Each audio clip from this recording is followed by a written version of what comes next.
বিসমিল্লাহির রহমানির রহিম।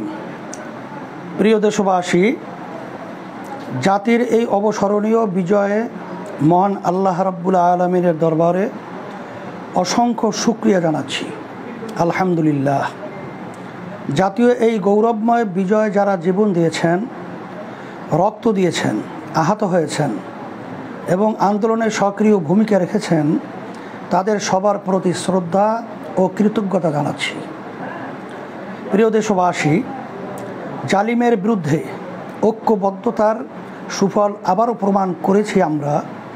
ছাত্র, শিক্ষক, পেশাজীবী ও সর্বস্তরের মানুষ যেভাবে আন্দোলনে সামিল হয়েছেন তা বিশ্ব ইতিহাসে এক স্বর্ণালী ঐতিহ্য হয়ে থাকবে।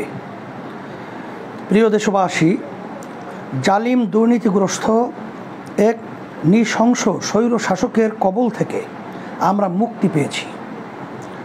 আলহামদুলিল্লাহ। এখন সময় দেশ গড়ার, নতুন বাংলাদেশ নির্মাণের। এখন সকলে মিলে ঐক্যবদ্ধভাবে সাম্য, সামাজিক মর্যাদা ও সামাজিক ন্যায় বিচার ভিত্তিক সমৃদ্ধ রাষ্ট্র নির্মাণের সংগ্রামে সবাইকে স্বাগত জানাচ্ছি।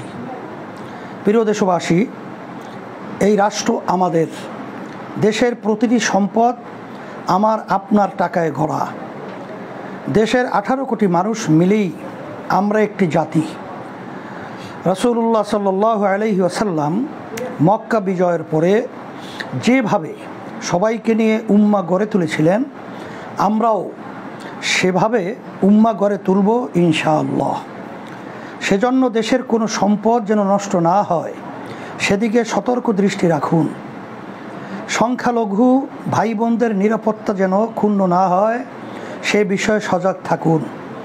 পরিশেষে আবারও আন্দোলনে শহীদ হওয়া, আহত হওয়া সবার প্রতি গভীর শ্রদ্ধা জানাচ্ছি। আল্লাহ হাফেজ।